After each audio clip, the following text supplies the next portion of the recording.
अस्सलाम वालेकुम दोस्तों। लाखों चाचाओं के दिलों की मलिका, दफड़े बुढ़ों के दिनों की धड़कन, गरीबों की नूरा फत्ते,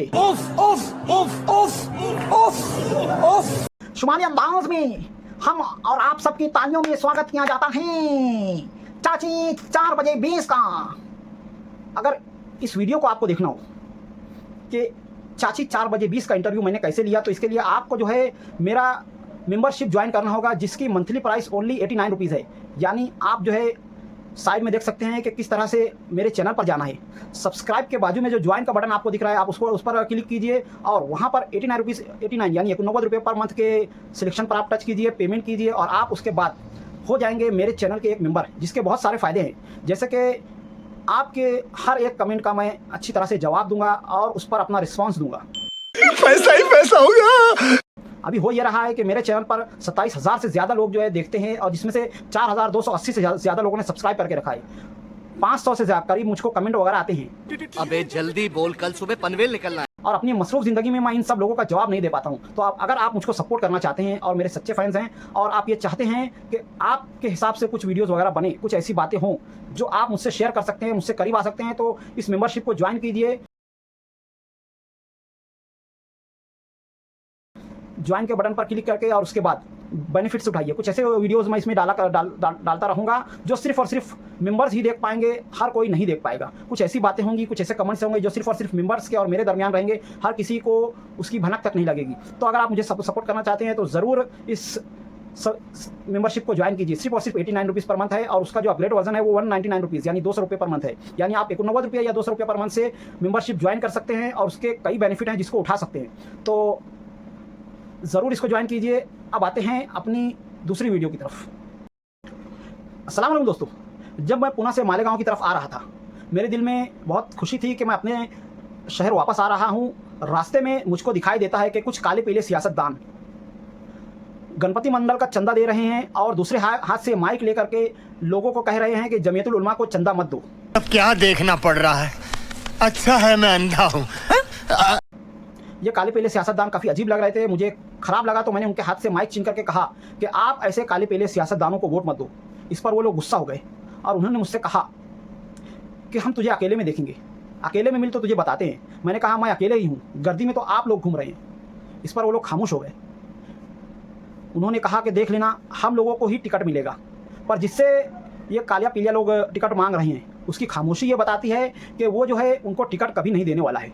और जब उससे इसकी वजह पूछी जाती है तो वो कहता है कि मुझे हारना तो पक्का है, पर मैं ये कभी नहीं चाहूँगा कि लोग ऐसे लोगों को टिकट दूँ कि जिसकी वजह से हारने के बाद लोग ये कहें कि देखो नज़र का काला टीका लगाया था और उसके बावजूद हारने वाली पार्टी हार गई। और इसलिए वो कभी भी इस तरह के कलवा को टिकट देने वाला नहीं है। मैं काफ़ी उदास होकर के आगे बढ़ा। आगे एक चाचा आ रहे थे, चाचा साइकिल पर थे, मैं 2 व्हीलर पर था। तो मैं अपनी 2 व्हीलर रोक करके मैंने चाचा को रास्ता दे दिया। चाचा जो है खुश होकर के आगे बढ़े। मैं उनकी तरफ उम्मीद भरी नज़रों से देख रहा था। मुझे लग रहा था कि चाचा अभी कहेंगे थैंक यू और मुझे दुआएं वगैरह देंगे, पर चाचा ने मुझे देखते हुए ये कहा क्या बे कांदू है क्या? तब मुझे समझ में आया कि मैं मालेगांव शहर में इंटर कर चुका हूँ। मालेगांव शहर की हवाओं ने मुझे मदहोश कर दिया। एक अजीब सी वाइब मेरे तन बदन में घुस गई। मालेगांव की हवा मेरे अंदर घुस गई और मुझे लगा कि मैं आज़ाद हो चुका हूँ। मैं जो चाहे कर सकता हूँ, अतिक्रमण कर सकता हूँ, कचरा कर सकता हूँ, कहीं भी घुस करके कहीं से निकल सकता हूँ। मुझे कोई बोलने वाला नहीं रहेगा। आगे बढ़कर देखता हूँ तो आगे भरपूर ट्रैफिक जाम मिलता है। एक ट्रक आगे से आ रहा था जिसको ओवरटेक करने के लिए एक रिक्शा आगे आ गया। सामने से एक 4 व्हीलर गाड़ी आ रही थी और इस तरह से पूरा ट्रैफिक जाम हो चुका था। आजू बाजू कई रिक्शा वाले, कई होंडा वाले घुसाने की कोशिश कर रहे थे। यानी रास्ते पर इतनी भी जगह नहीं बची थी कि कोई आत्मा भी सही तरीके से निकल पाए। पर उन्हीं के बीच कुछ औरतें वहां से गुजरने की कोशिश करते हुए वहां पर ट्रैफिक वालों को गालियां दे रही थी, यार देखते हुए नहीं चल सकते क्या? तभी ऐसा होता है कि एक नौजवान भरपूर फुल स्पीड में 60 की रफ्तार में अपनी 2 व्हीलर लेकर सीना ताने हुए वहां पर आता है और बगैर स्पीड कम किए हुए आड़े टेढ़े होकर के उस कम जगह पर जहां से कोई आत्मा तक नहीं निकल सकती है, वो अपनी उस 2 व्हीलर को निकाल लेता है और सीना तानते हुए, मुस्कुराते हुए, लोगों को देखते हुए जा रहा था। और अपने दिल में ये ख्याल कर रहा था कि लोग कहेंगे वाह क्या निकाला है, क्या स्पीड में निकाला है, क्या हुनर से निकाला है। वाकई में राइडर हो तो ऐसा हो, पर हो रहा था उसका बिल्कुल उल्टा। लोग उसके पीछे उसकी माँ और बहन और घर की औरतों के ताल्लुक से कसीदे पढ़ रहे थे, अलग अलग कलिमात कह रहे थे, ऐसी ऐसी बातें कह रहे थे कि जिसको सुनकर लखनऊ की उर्दू भी शर्मा जाए। और ख़ुद मैं भी इस ताल्लुक़ से अलग अलग तरीके से बोलने लगा, क्योंकि मालेगांव शहर में बोलने की भरपूर आज़ादी है।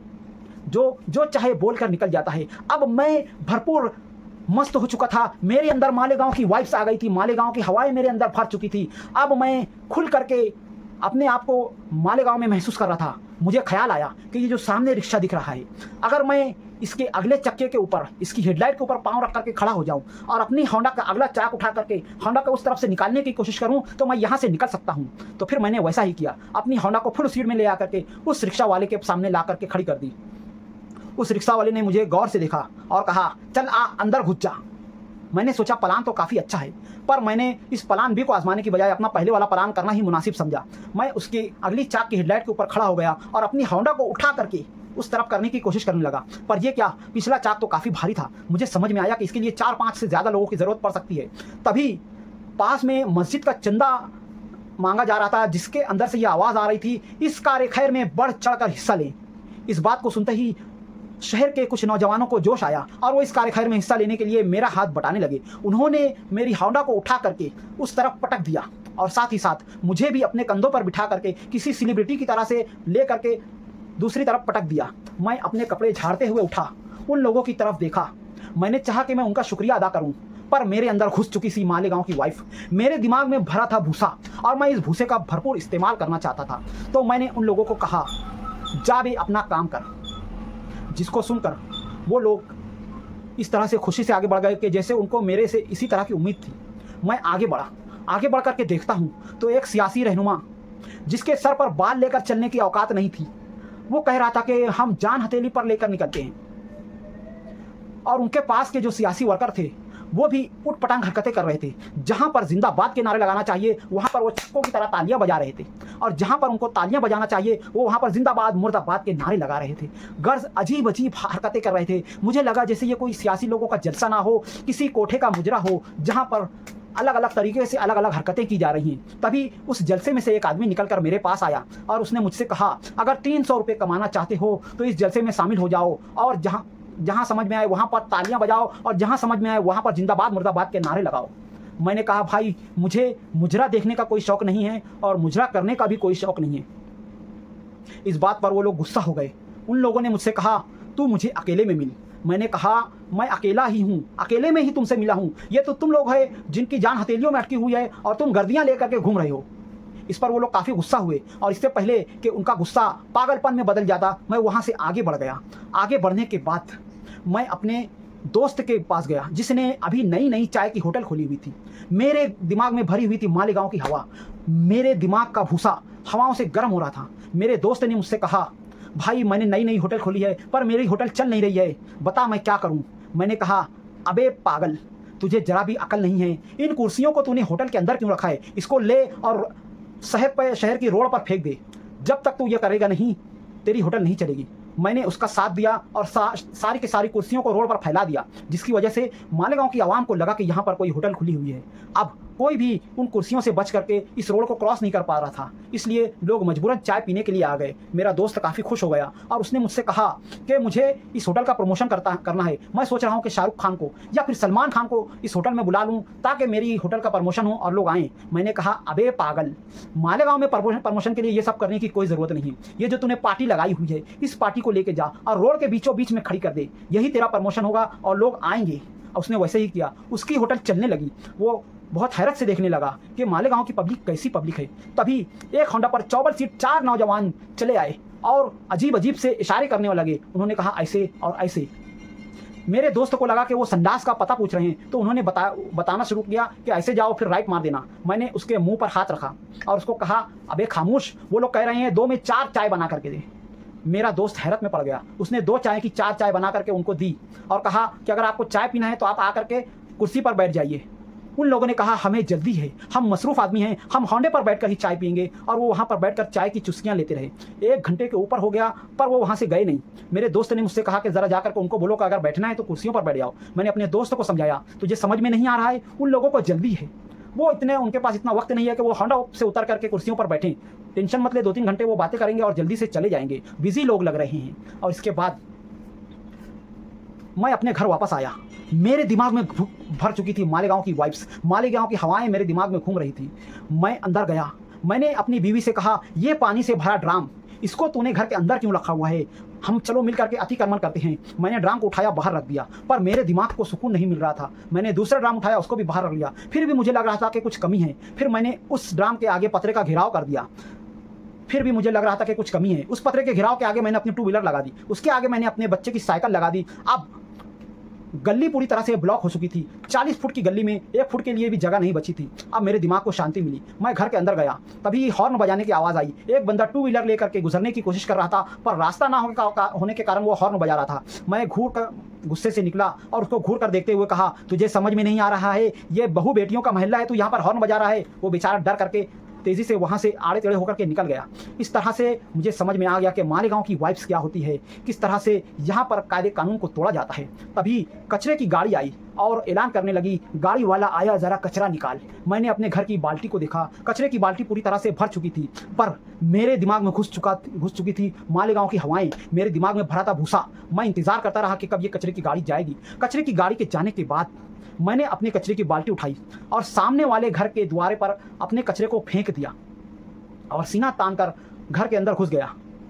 सामने वाला जो पड़ोसी है वो निकला और उसने फिर कचरा फेंकने वाले के ताल्लुक से ऐसे ऐसे कलिमात अदा किए जो बड़े बड़े अल्लाह वाले भी अदा नहीं कर सकते हैं। ऐसे ऐसे कसीदे पड़े जो कोई भी नहीं सुन सकता हो। और उसके बाद उसने उस कचरे को झाड़ करके गटर के अंदर फेंक दिया, जिसकी वजह से गटर ब्लॉक हो गई। और इस तरह से हमारा शहर सफाई और तरक्की से हटकर एक अलग ही राह पर चल पड़ा था। उसके बाद मैं अपनी बीवी से बातें करने लगा। मेरी बीवी ने कहा, महंगाई कितनी बढ़ गई है, खाने को नहीं मिल रहा है। ये सुनकर मैंने उससे लेकर के अंजुमन की तरफ गया। अंजुमन में इतनी गर्दी थी, महंगी महंगी चीज़ें औरतें जिस तरह से खरीद रही थी, पाँव रखने की जगह नहीं थी। मैंने उससे पूछा, बता तो महंगाई कहाँ है? इस पर वो खामोश हो गई। फिर उसने कहा कि सोने का रेट कितना बढ़ चुका है, अब एक गरीब आदमी अपनी बेटियों को कभी सोना नहीं दिला पाएगा। सोने का नाम भी लेने से पहले वो 10 बार सोचेगा। फिर मैं उसको सुनार बाजार लेकर गया। तमाम सुनार बाजार की दुकानें बुरके वालियों से भरी हुई थी और 10,000 से लेकर के 80,000 तक के सोने खरीदे जा रहे थे। मैंने पूछा, बता सोने का रेट कितना बढ़ा है, और अगर बढ़ा है तो इन लोगों के पास पैसा आया कहाँ से? इस पर वो खामोश हो गई। फिर मैं उसे लेकर के घुमाने के लिए नदी के उस पार ले गया, कैंप की तरफ ले गया। वहाँ पर साफ सफाई देखकर हम लोग हैरत में पड़ गए। वहाँ पर लोग पहले से ही कचरे की बाल्टी लेकर के खड़े हुए थे कि कब कचरे की गाड़ी आएगी और वो उसमें अपने शहर की गंदगी को फेंकेंगे ताकि उनका मोहल्ला साफ और सुथरा रह सके। उनके कायदे में रहने को देखकर हम हैरत में पड़ गए। फिर उसके बाद हम कैंप में एकात्मा चौक पे जा करके ईदगाह पर बैठ करके ये डिस्कस करने लगे कि हमारे सियासी रहनुमा कब इस तरह से नदी के पार के जैसे काम करेंगे और हमारा नदी के इस पार का मालेगांव सेंट्रल भी साफ सफाई से जगमगा उठेगा। आपकी मेरी इस वीडियो में आप लोगों को क्या समझ में आया, कमेंट में ज़रूर बताएं। मिलते हैं अगली वीडियो में, तब तक के लिए खुदा हाफिज़। अस्सलामु अलैकुम व रहमतुल्लाहि व बरकातहू।